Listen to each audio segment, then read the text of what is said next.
खरं तर हेर खात्याच्या बाबतीत आणि गुप्तचर यंत्रणाची हे जे इस्रायलचे आहे ही जगामध्ये नंबर 1 आहे किंवा जगामध्ये 1 नंबरची मानली जाते बंधूंनो.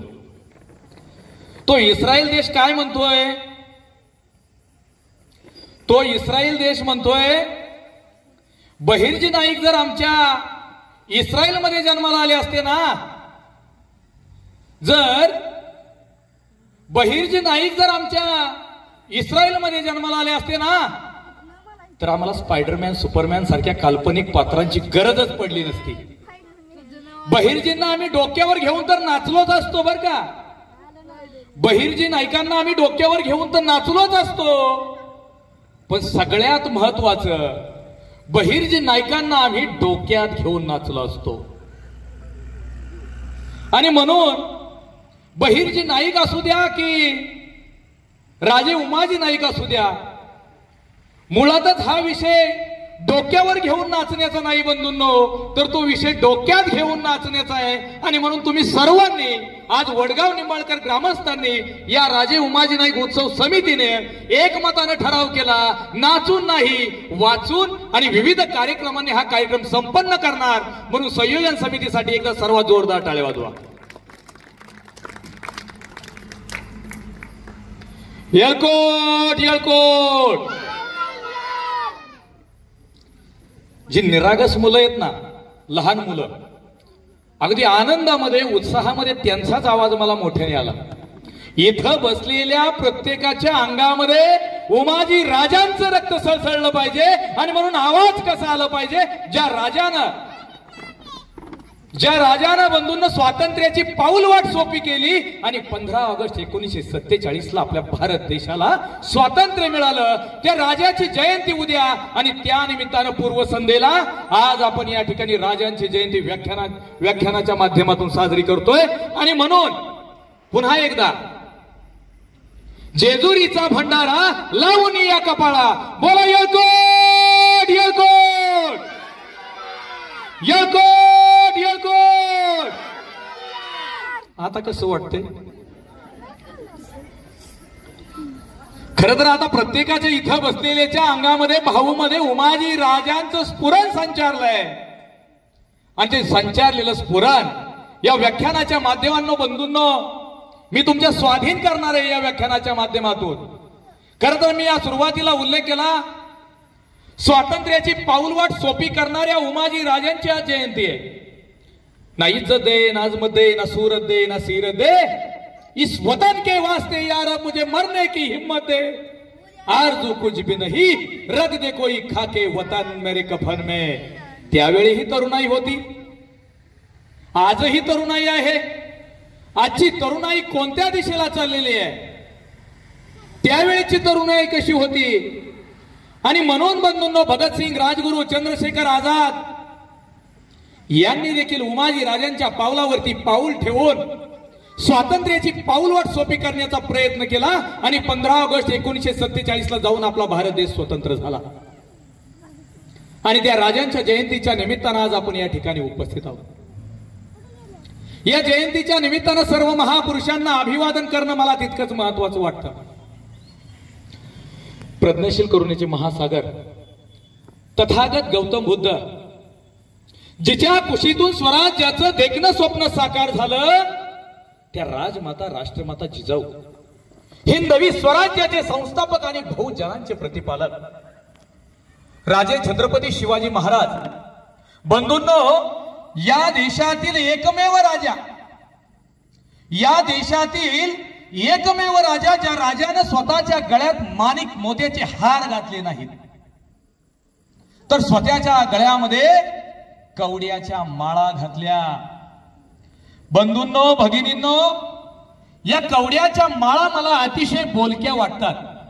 कारण इथले दीन दलित कष्टकऱ्यांचं आयुष्य जर सोन्यासारखं सुवर्णमय करायचं असेल तर अगोदर स्वतःचं आयुष्य त्या कवड्यासारखं कवडीमोल करावं लागतं. आणि आपलं आयुष्य कवड्याच्या माळेसारखं कवडीमोल करणारे या महाराष्ट्रामध्ये मराठा आरक्षण, इतर आरक्षणाचा प्रश्न मोठ्या प्रमाणात त्या ठिकाणी महाराष्ट्रभर होतोय. आणि ते आरक्षणाचे जनक राजर्षी शाहू महाराज.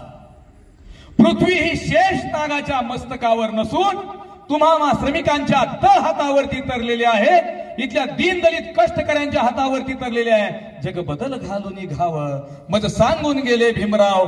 ऐराव या गुलामगिरीच्या या चिखलात का ऋतून पडला ऐरावत, अंग झाडून निघ बाहेर कर गुलामगिरीवरती वार, असे सांगणारे आणि भारताचं प्रतिनिधित्व रशियामध्ये जाऊन सांगणारे आणि रशियामध्ये आपल्या भारत देशाचा इतिहास सांगणारे लोकशाहीर अण्णाभाऊ साठे.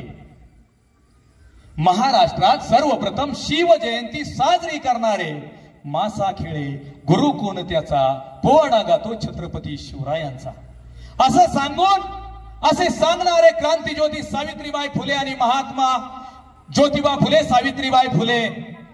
त्याचबरोबर या भारत देशाचं संविधान लिहिताना, या भारत देशाचं संविधान लिहिताना मला जास्त कष्ट करावे लागले नाहीत, कारण माझ्या डोळ्यासमोर छत्रपती शिवरायांचं स्वराज्य उभं होतं, असं सांगून शिवचरित्राचा गौरव करणारे भारत रत्नच नव्हे तर विश्वरत्न परमपूज्य डॉक्टर बाबासाहेब आंबेडकर, त्याचबरोबर ज्यांच्या राज्यावरचा सूर्य कधी मावळतच नव्हता अशा ब्रिटिशांना सलग 14 वर्ष सळो की पळो करून सोडणारा या भारत देशाचा पहिला बलिपुत्र आद्य क्रांतीवीर राजे उमाजी नाईक. त्याचबरोबर बंधूंनो, ज्या ज्या महापुरुषांनी या समाजाच्या उद्धारासाठी आपल्या स्वतःचं आयुष्य खर्चीत घातलं, त्या सर्वच महापुरुषांना आपण या जयंतीच्या निमित्तानं सर्वात आधी टाळ्यांच्या कडकडाटामध्ये अभिवादन करूया. बांधवांनो, खरं तर अनेकांनी माझ्या अगोदर या ठिकाणी विचार मंचावरून आपले विचार व्यक्त केलं, प्रतिमेचं पूजन झालं, अनेकांनी त्या ठिकाणी आपलं मनोगत व्यक्त केलं. परंतु खऱ्या अर्थानं ज्यांनी प्रास्ताविक केलं, इथल्या उत्सव समितीचे अध्यक्ष सुनीलजी खोमने यांनी प्रास्ताविक पर मनोगत केलं आणि त्या प्रास्ताविक पर मनोगतात त्यांनी असं सांगितलं की महापुरुषांच्या विचार आपल्याला समाजातील तळागाळापर्यंत पोहोचवायचे आणि त्यासाठी या जयंतीचं आपण आयोजन केलंय आणि म्हणून महापुरुषांच्या विचारानुसार समाजाची निर्मिती व्हावी या एकाच प्रामाणिक हेतून ही जे राजे उमाजी नाईक उत्सव समिती एक दिलानं रात्रंदिवस या कार्यक्रमासाठी झटते, त्या संयोजकांसाठी सर्वात आधी बंधूंनो टाळ्या वाजवा आपण सर्वांनी.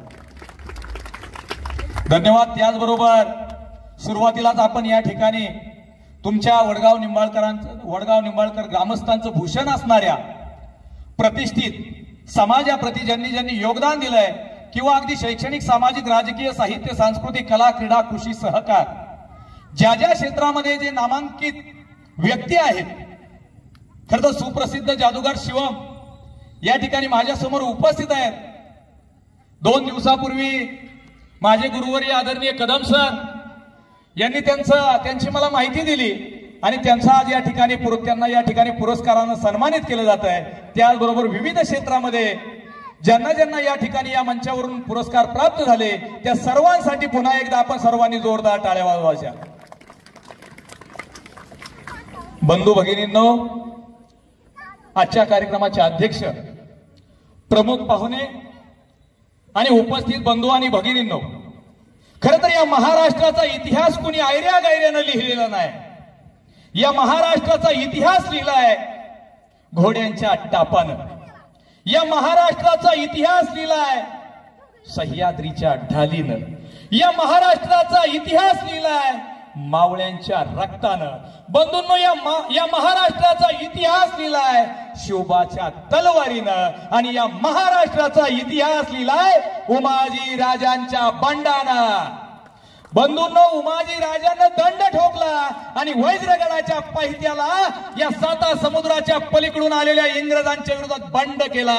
दंड ठोकून या महाराष्ट्रामध्ये उमाजी राजांनी बंड उभं केलं आणि त्या उमाजी राजांच्या जयंतीच्या निमित्तानं आपण सर्वजण या ठिकाणी उपस्थित आहोत. खरं तर शेळ्या मेंढ्यांचा बळी दिला जातो बरं का. शेळ्या मेंढ्यांचा बळी दिला जातो, वाघाचा नाही.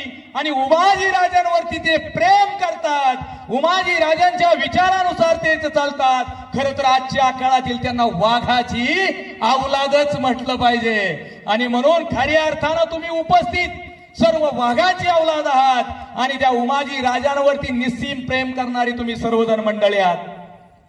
खरं तर अनेक गावांमध्ये व्याख्यानाच्या निमित्तानं जाताना योग येतो.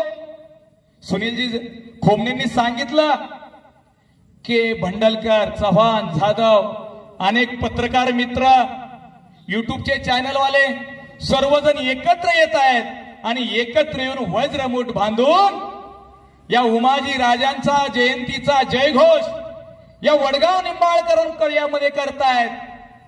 खरं तर हे दुर्मिळ योग या ठिकाणी आला असं मी म्हणाल. अनेक गावांमध्ये व्याख्यानाच्या निमित्तानं जात असतो, त्या ठिकाणी गेल्यानंतर बंधूंनो कुठंतरी अनेक गट तट आपल्याला त्या ठिकाणी दिसत आहेत.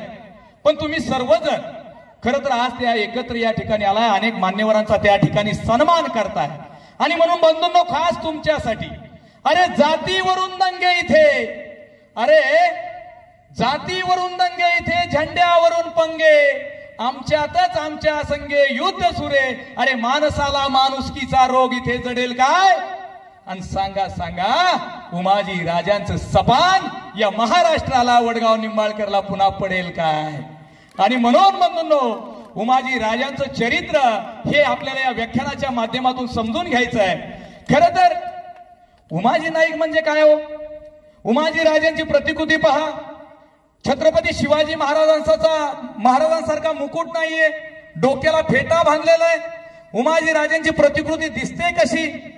परंतु उमाजी नाईक हे फक्त बंधूंनो इतिहासाच्या पुस्तकातील एक पात्र नव्हे, व्यक्तिरेखा नाही. उमाजी राजांचं जे चरित्र आहे ते व्यक्तिरेखा नाही, पात्र नाही, तर उमाजी नाईक नावाचा तो एक विचार आहे. आणि या महाराष्ट्राला जर कोणत्या महापुरुषाचा विचार जर एकसंध करत असेल, भारत देशाला एकसंध करू पाहत असेल, ते एकमेव चरित्र म्हणजे उमाजी नाईक नावाचं चरित्र आहे. आणि बंधूंनो ते चरित्र आज आपल्याला व्याख्यानाच्या निमित्तानं या निमित्तानं समजून घ्यायचंय. खरं तर कागदावरती लिहिलेला इतिहास बंधूंनो फाटला जाईल, कागदावरती लिहिलेला इतिहास फाटला जाईल, दगडावरती लिहिलेला इतिहास पुसला जाईल. पण या देशातील कोट्यावधी लोकांच्या काळजावरती कोरलेला उमाजी नाईक नावाचा इतिहास बंधूंनो मात्र कुणी मिटवू शकत नाही. आणि उमाजी नाईक नावाचं हेच खूप मोठं सामर्थ्य आहे. आणि ते जयंतीच्या निमित्तानं बंधूंनो आपल्याला समजून घ्यायचं. उमाजी नाईक नावाचा विचार आहे. उमाजी नाईक हे फक्त व्यक्तिरेखा नाही किंवा ते एक पात्र नाही, तो विचार काय? तो विचार आपल्याला कुठपर्यंत घेऊन जातो? 7 समुद्र पलीकडे घेऊन जातो. तो विचार आज आपल्याला या जयंतीच्या निमित्तानं बंधूंनो घेऊन जायचा आहे. 7 सप्टेंबर 1791 आपल्या उमाजी राजांचा जन्म. तारीख लक्षात ठेवा बंधूंनो, 7 सप्टेंबर 1791 उमाजी राजांचा जन्म. आणि 3 फेब्रुवारी 1832 ला आपल्या राजांना देहदंड झाला. काय झाला? देहदंड झाला, फाशी झाली. अवघ 41 वर्षाचं आयुष्य आपल्या राजाला लाभलं. किती? फक्त 41 वर्षाचं आयुष्य आपल्या राजाला लाभलं. पण डॉक्टर बाबासाहेब आंबेडकर एका ठिकाणी म्हणतात, 100 दिवस शेळी होऊन जगण्यापेक्षा 1 दिवस वाघ होऊन जगा. आणि बंधूंनो आपले उमाजी नाईक जरी 41 वर्ष जगले असले तरी आयुष्यभर ते वाघासारखे जगले. या देशामध्ये एकमेव व्यक्ती, ज्या काळात इंग्रज आपल्याला लुटायचे, बर का, ज्या काळात इंग्रज आपल्याला लुटायचे, आपला भारत देश पारतंत्र्यात होता, त्यावेळेस या देशातील एकमेव राजा की जो राजा इंग्रजांनाच लुटत होता, इंग्रजांनाच लुटत होता. ब्रिटिश सत्ता खिळखिळी करत होता. ब्रिटिशांना, गोऱ्या माकडांना या देशातून 7 समुद्राच्या पलीकडे हाकलून देण्यासाठी चंग चंग जंग जंग झकडत होता. त्या उमाजी राजांची आपण जयंती या ठिकाणी बंधूंनो साजरी करतोय. कुणाच्याही कष्टाला विनाकारण हात लावणारी जात आपली रामोशाची नाही.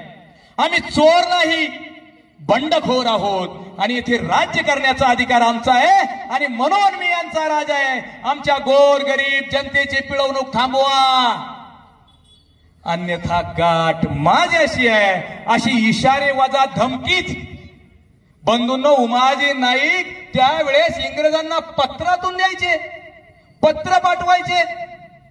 पत्रावरती खंडोबा प्रसन्न, जेजुरीच्या खंडोबाचे उमाजी नाईक निस्सीम भक्त होते. आणि म्हणून बंधूंनो, एक वेळ उमाजी राजांचा इतिहास आम्हाला नाही कुणी सांगितलं तरी चालेल.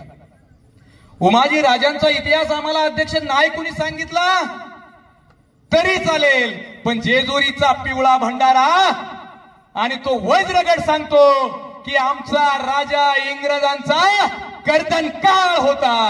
आणि म्हणून बंधूंनो, उमाजी नाईक हे ब्रिटिशांचे कर्तन काळ होते. सलग 14 वर्ष इंग्रजांना त्यांनी सळो की पळो करून सोडले. 7 सप्टेंबर 1791 ला उमाजी राजांचा पुरंदर तालुक्यातील म्हणजे आपल्याच पुणे जिल्ह्यातील पुरंदर तालुक्यातील बिहुडी गावात आपल्या राजांचा जन्म झाला. पुत्र महाराष्ट्राला झाला होता, पुत्र सह्याद्रीला झाला होता, कंसांचा काळ जन्माला आला होता. बंधूंनो, चंद्र जसा कलेकलेने वाढतो तसेच आपले उमाजी राजे लहानाचे मोठे होऊ लागले होते. या वयाची असताना 10 वर्षाची ही जी पोरं बसल्यात, 10 वर्षाचे फक्त असताना वडिलांचे कृपाछत्र तर खूप कमी मिळाले. 1803 ला उमाजी राजांच्या वडिलांना स्वर्गवास झाला आणि अवघ्या 10 वर्षाचे उमाजी राजे आहेत. 1791 चा राजांचा जन्म. अवघ्या 10 वर्षाच्या काळात ते लहान उमाजी नाईक पट्टीचे कुस्तीगीर बनले होते. स्वतःच पिळदार शरीर बनवलं होतं. लाठी काठी खेळू लागले, दांडपट्टा चालवायला शिकले, फडात कुस्त्या करू लागले. आणि बंधूंनो, या सगळ्यामुळे उमाजी राजांचा आजूबाजूच्या पंचक्रोशीत बोलबाला झाला होता. खरं तर पुरुषांच्या एवढ्याच माझ्या डाव्या हाताला इथं महिला उपस्थित आहेत. आज महाराष्ट्रभर आपण अनेक बातम्या ऐकतोय. बदलापूर सारख्या अनेक घटना तालुक्यामधून जिल्ह्यांमधून आज आपल्याला वाचायला, पाहायला, ऐकायला मिळत आहेत. आणि बंधूंनो, जर त्या काळामध्ये एक शिवचरित्र आणि एक उमाजी राजांचं चरित्र, संपूर्ण शिवचरित्राचा अभ्यास केला तर रांझाचे पाटील यांनी एका महिलेशी बदअमल केला होता, तिची छेडछाड काढली होती. महिलेची छेडछाड काढली म्हणून छत्रपती शिवाजी महाराजांनी रांझाच्या पाटलाचे हातपाय कलम करण्याची शिक्षा सुनावली होती. तसंच उमाजी नाईक सुद्धा त्या वज्रगड बिवडीच्या आजूबाजूच्या पंचक्रोशीवरती जर एखाद्या महिलेवरती अन्याय अत्याचार झाला ना तर सर्वात आधी भावासारखे दाहून जाणारे हेच आपले उमाजी राजे नाईक होते. हेच आपले उमाजी नाईक होते. आणि म्हणून उमाजी नाईक अवघ्या 10 वर्षाचे, पिळदार शरीरयष्टी बनवलेली आहे, आजूबाजूच्या पंचक्रोशीत बोलबाला झालाय. परंतु असं असताना 1803 मध्ये त्यांचे वडील दादोजींचं कृपाछत्र उमाजी राजांवरती हरपलेलं आहे. आणि अशातच ज्या वेळेस खऱ्या अर्थानं 1803 ला इंग्रजांनी काय केलंय, तो पुरंदर किल्ला ताब्यात घेतलाय. आणि पुरंदर किल्ला ताब्यात घेतल्यानंतर बंधूंनो, रामोशी समाजाची त्या काळात 250 बिघे जमीन असणारी रामोशी आणि बहुजन समाजाची वतनदारी इंग्रजांनी हिसकावून घेतली. आणि हिसकावून घेतल्यानंतर बंधूंनो, रामोशी समाज आणि पर्यायाने उमाजी नाईक यांच्या समोर पोटाचा प्रश्न उभा राहिला. पोटा पाण्याचा प्रश्न उभा राहिला. अरे, आमच्या पोटातच काय नाही तर आम्ही जगायचं कसं? आमच्या पोटातच काय नाही तर आम्ही जगायचं कसं? पोटा पाण्याचा प्रश्न उभा राहिला. खरं तर बंधूंनो, मी तुम्हाला सांगून जातो, उमाजी नाईक यांची वतनदारी किती, उमाजी राजांच्या जमिनीचं वर्णन काय. कऱ्हेचा काठ, करा आहे का इकडे बारामती तालुक्यात? आहे का? कऱ्हेचा काठ ते पुरंदरचा घाट. चिहेवाडीला, नारायणपूरला आपण जातो. कढेचा काठ ते पुरंदरचा घाट इतकी उमाजी राजांना, त्या उमाजी राजांची त्या काळातली वतनदारी, खूप मोठा जमीनदारी वतनदारी उमाजी राजांकडे होती. पण 250 बिघे असणारी जमीन इंग्रजांच्या कूटनीतीमुळे पुरंदर किल्ला इंग्रजांनी ताब्यात घेतला. रामोशी समाजासमोर पोटा पाण्याचा प्रश्न उभा राहिला. आणि मग करायचं काय? उमाजी नाईक आणि रामोशी समाजानं ठरवलं चोरी करायची नाही, चोरी करायची नाही. काय झालं तरी आपण कामधंदा करू आणि कामधंदा करून आपली पोटाची खळगी भरू. आणि मग उमाजी नाईक आणि त्यांच्या रामोशी समाजाला पुरंदरची कर्मभूमी सोडून बंधूंनो भूम परांड्याला जावं लागलं. भूम परांड्याला जावं लागलं 1802-1803 मध्ये. आणि 1803 ला त्या ठिकाणी भूम परांड्याला गेल्यावर निजामशाही होती. निजामशाहीतील राणे खान हा त्या काळात तिथं सरदार होता. त्या राणे खानानं आपल्या उमाजी नाईक आणि रामोशी समाजाला आश्रय दिला. काही दिवस लोटले गेले. काही दिवस गेल्यानंतर त्या ठिकाणी खूप मोठ्या प्रमाणावरती कत्तल झाली. आणि उमाजी राजांचा चुलत भाऊ राघोबा त्या युद्धात, त्या चकमकीत मारला गेला. आणि त्या ठिकाणी चुलत भाऊ वारलाय, चुलत भावाची कत्तल झाली. ही घटना खरं तर उमाजी राजांना खूप मोठं दुःख देणारी होती. उमाजी नाईक तिथून आणि रामोशी समाज पुन्हा एकदा आपल्या पुरंदरच्या पायथ्याला आलेले आहेत. पुरंदरला आल्यानंतर कसे बसे उमाजी नाईक आणि रामोशी समाज त्या कत्तलीमधून वाचला होता. परंतु पुरंदरला आल्यानंतर उमाजी नाईक हे खंडोबाचे भक्त आहेत. खंडोबाला आपले निस्सीम भक्त आहेत ते खंडोबाचे. सोमवती अमावस्या जवळ आलेली होती बर का. सोमवती अमावस्या जवळ आली होती. गेल्या आठवड्यातच सोमवती अमावस्या झाली. सोमवती अमावस्या जवळ आली होती. एका बाजूला कृष्णाला घेतलंय, दुसऱ्या बाजूला अमृत आहे, तिसऱ्या बाजूला भुजाजी नाईक आहे. तिघांनाही घेतलं. आणि तिघांना घेतल्यानंतर सोमवतीच्या दिवशी बिवडी मधून डोंगर दर्या चालत चालत उमाजी नाईक सोमवती अमावस्यासाठी जेजुरीच्या खंडेरायाचं दर्शन घेण्यासाठी जेजुरीला निघालेले आहे. सकाळची काय परिस्थिती आहे? सोमवती त्या दिवशी आहे, सूर्योदय झालाय. आणि सूर्योदय झाल्यानंतर त्या जेजुरीत रावट्या पडू लागलेल्या आहेत. कुणी बेलभांडारा उधळत होता, तिथे रावट्या पडू लागलेल्या होत्या. आणि उमाजी नाईक त्या जेजुरीच्या खंडेरायाची जी 9 लाख पायरी आहे, खरं तर 9 लाख दगड आहे. तुम्ही सगळे म्हणता 9 लाख पायरे, परंतु 9 लाख बंधूंनो ते दगड आहेत. आणि त्या पहिल्या पायरी जवळ उमाजी नाईक येतात आणि त्या ठिकाणी म्हणतात, हे मल्हारी मार्तंडा, हे मल्हारी मार्तंडा, तुझी असीम कृपा होती म्हणून मी तुझ्या दर्शनाला येऊ शकलो. उमाजी नाईक पायऱ्या चढून चढून शेवटी खंडोबाच्या मूर्तीजवळ जातात. खंडोबाला साष्टांग नमस्कार करतात. आणि खंडोबाला उद्देशून उमाजी नाईक तिथं बोलतायत, तिथं संवाद साधतायत. उमाजी नाईक खंडोबाला म्हणतायत, हे देवा, हे मल्हारी मार्तंडा, खंडोबा राया, आजपर्यंत या उमाजीनं तुझ्याकडे काय बी मागितलं नाही. हे उमाजी तुझं लेकरू आहे, हे उमाजी तुझं लेकरू आहे. या उमाजीनं आजपर्यंत तुझ्याकडे देवा काय बी मागितलं नाही. पण या गोऱ्यांनी माझ्या देशाला गुलाम करून टाकलाय. या गोऱ्यांनी माझ्या देशाला गुलाम करून टाकलाय. आणि म्हणून, आणि तू तरी सुद्धा तू सगळ्या जगाचा त्राता असणारा, सगळ्या जगाचा मालक असणारा, गोर गरिबांचा वाली असणारा, तू मात्र शांतपणे डोळे उघडे करून भगत बसलास देवा. नाही खंडेराया, नाही, नाही मल्हारी मार्तंडा, या गोऱ्यांना त्यांच्या देशात परत धाडल्या बिगार म्याग बसणार नाही. या गोऱ्यांना त्यांच्या देशात धाडल्या बिगार म्याग बसणार नाही. फक्त देवा तुझं कृपा छत्र माझ्यावर असू दे, तुझा आशीर्वाद मला असू दे.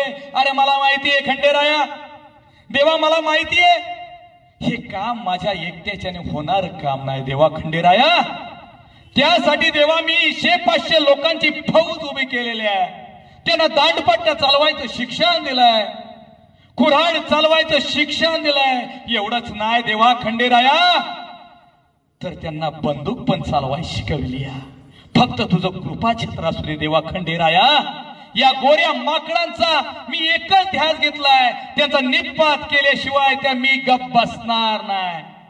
देवा खंडेराया, मल्हारी मार्तंडा, तू मार्तंड भैरवाचं रूप घेतलास, तू मार्तंड भैरवाचं रूप घेतलं आणि मणिमल्लाचा नाश केलास आणि या देशातल्या गोर गरिबांचा वाली झालास, कैवारी झाला. खंडेराया देवा, जर तू तर आम्हाला वाली नसेल तर आमच्या या गोर गरिबांना कोण वाली होणार? कोण वाली होणार देवा? म्हणून तुझं कृपाछत्र आमच्यावरती असू दे. जोपर्यंत तुझं पाठबळ आम्हाला भेटत नाही तोपर्यंत देवा आमचे सगळे कष्ट फोल जात आहे. आणि त्या ठिकाणी उमाजी नाईक खंडेरायाला खंडोबाच्या मूर्ती समोर दंडवत घालतात, बाहेर येतात. बाहेर आल्यानंतर बाजूला असणाऱ्या बानाईचं दर्शन उमाजी नाईक घेत आहेत. बानाईचं दर्शन अध्यक्ष उमाजीराजे घेत आहेत आणि तिथून पायऱ्या उतरत उतरत उमाजी नाईक आपले पायऱ्या उतरून खाली येतात. तर वडाच्या झाडाखाली शाहिरांचा पोवाडा चाललेला होता. शाहिरांचा तो पोवाडा ऐकत ऐकत आपले उमाजी नाईक जेजुरीच्या खंडेरायाच्या पायऱ्या उतरून खाली येत असतात. इतक्यात उमाजी राजांचा एक साथीदार येतो आणि उमाजी राजांचा साथीदार राजांच्या कानात कुजबुजतो, नाईक नाईक राज, तुमच्या भावाला पोलिसांनी नेलं, तुमच्या अमृताला पोलिसांनी पकडलं. नाईक क्षणाचाही विचार न करता त्या ठिकाणी उमाजी नाईक पोलीस चौकीला जातात. पोलीस चौकीला अण्णा हवलदार असतात. तेही नाईकच होते, पण नाईक ही बांधवांनो पदवी, नाईक ही कुठली एक जात नाही.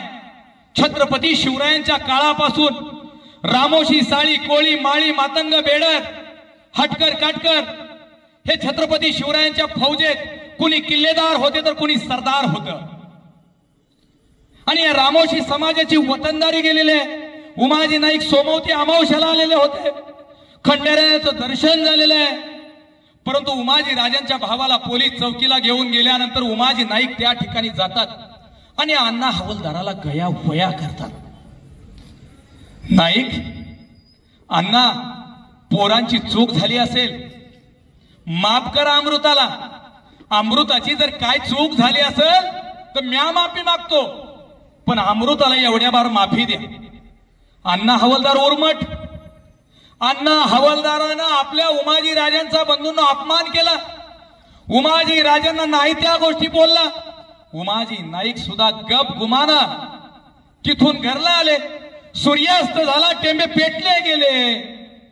उमाजी राजांनी आपल्या घरातली तलवार काढली बंधूंनो, खांद्यावरती घोंगडी घेतली आणि त्या घोंगडीमध्ये तलवार ठेवली आणि ताड दिशेने टेंबे पेटवून उमाजी नाईक सूर्यास्त झाल्यानंतर पोलीस चौकीला येतात. समोरच्या खुर्चीवरती अण्णा हवलदार बसलेला असतो. अण्णा हवलदाराला पहिल्या पहिल्या उमाजी राजांची तळ पायाची आग मस्तकाला जाते बंधूंनो. क्षणाचाही उसंत न घेता उमाजी नाईक आपल्या घोंगडीची तलवार काढतात आणि त्या समोर बसलेल्या अण्णा हवलदाराच्या अंगावरती सपासप सपासप वार करतात. तलवारीच्या त्या घावांनी, तलवारीच्या त्या वारांनी तो अण्णा हवलदार पोलीस चौकीतच जागीच ठार झाला होता. बंधूंनो, खर तर इंग्रजांच्या राजवटीत खून करणाऱ्याला फाशीशिवाय दुसरी शिक्षा नव्हती. आणि आपल्या उमाजी राजांच्या हातून तर एका हवलदाराचा, सरकारी हवलदाराचा खून झाला होता. आता तर फाशीशिवाय दुसरी शिक्षाच नव्हती. मग करायचं काय? उमाजी राजांना कळून चुकलं होतं, आता हे इंग्रज आपल्याला सोडणार नाहीत. उमाजी राजे तिथून पुरंदरच्या जंगलात पसार झाले. आजही पुरंदरच्या पायथ्याला नारायणपूरच्या दत्त मंदिराच्या बाजूला घनदाट अशा प्रकारचं अरण्य आहे आणि त्याच पुरंदरच्या जंगलामध्ये बंधूंनो उमाजी नाईक पसार झालेले आहेत. त्याच जंगलात सासवडचा सत्तू नाईक राहत होता. त्या जंगलात सासवडचा सत्तू नाईक राहत होता.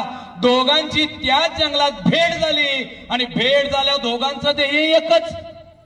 दोघांनीही ठरवलं, साळी, कोळी, माळी, मातंग, बौद्ध, चर्मकार 18 पगड जातीच्या लोकांना दोघांनी सुद्धा एकत्र करायचं ठरवलं.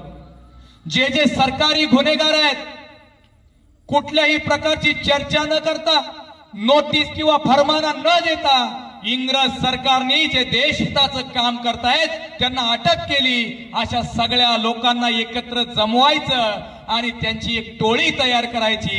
दोघांनी सुद्धा बंधूंनो टोळी तयार केली, टोळी. आणि जंगलातच, त्या पुरंदरच्या जंगलात, वज्रगडाच्या पायथ्याला, बिवडीच्या शेजारी, बिवडीच्या दक्षिणेला सगळ्यांनी प्रतिज्ञा केली, वतनासाठी लढा देणार.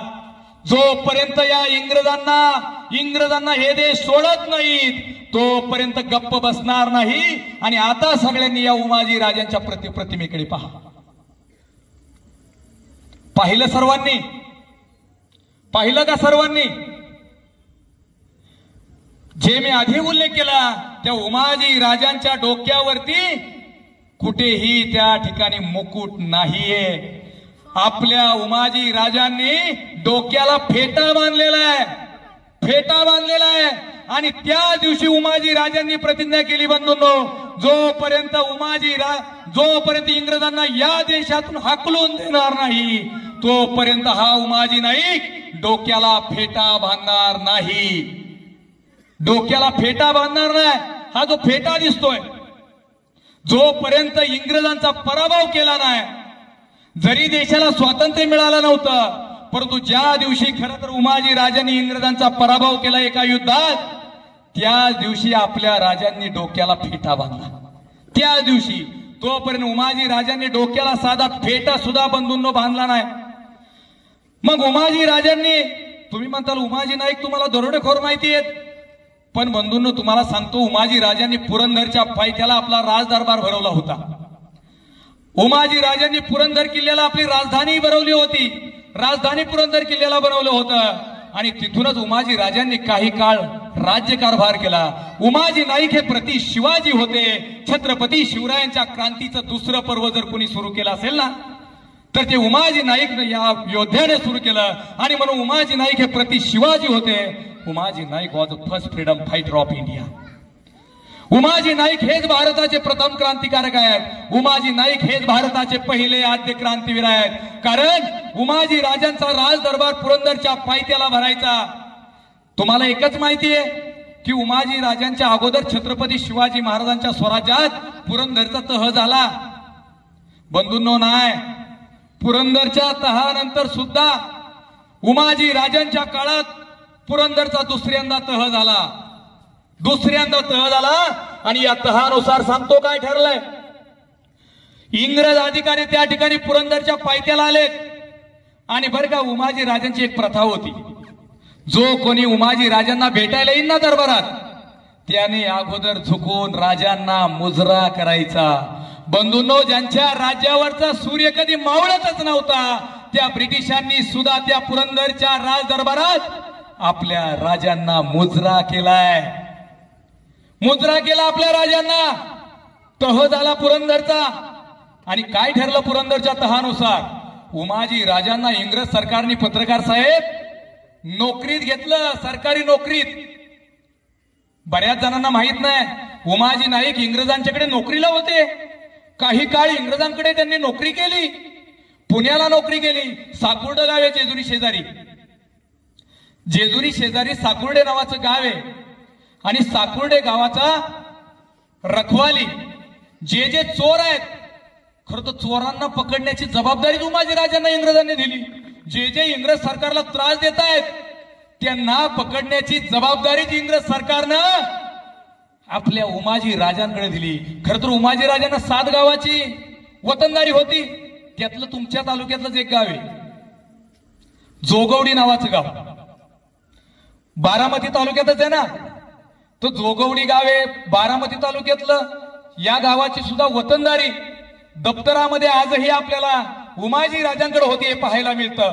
साकुर्ड्याची वतनदारी उमाजी राजांकडे होती. एवढंच नाही तर काळदरी खोरं, पानवडी खोरं, त्याचबरोबर वज्रगडाचा जो पायथा आहे, अशा अनेक त्या आसपासच्या 7 गावांची जबाबदारी उमाजी राजांकडे होती.